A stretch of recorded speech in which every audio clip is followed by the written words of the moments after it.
warahmatullahi wabarakatuh.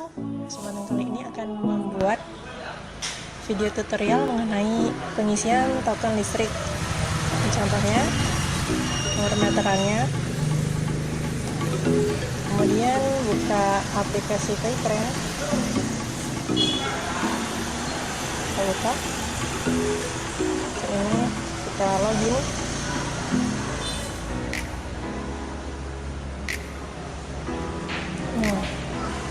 Ini kita isi ke pulsa token PLN. Nomor pelanggannya ditulis.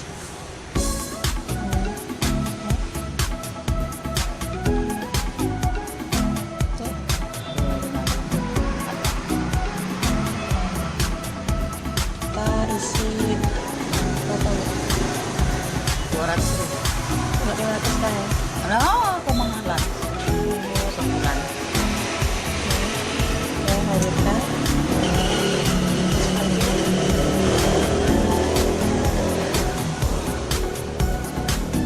Oke.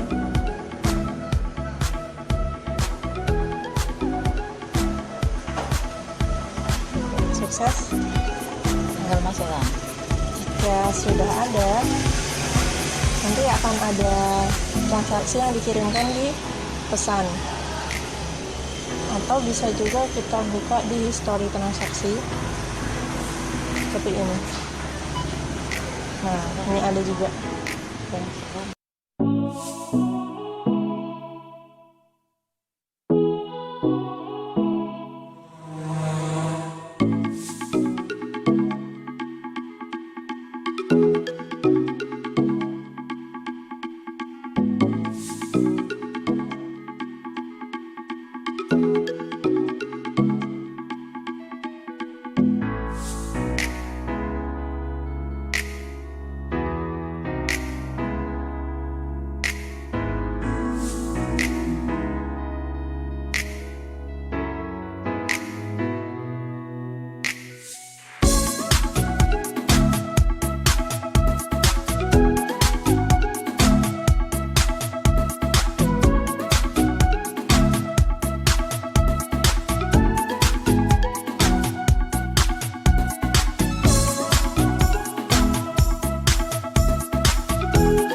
Sudah berhasil. Nah, Terima kasih sudah mendengarkan dan melihat video tutorial saya.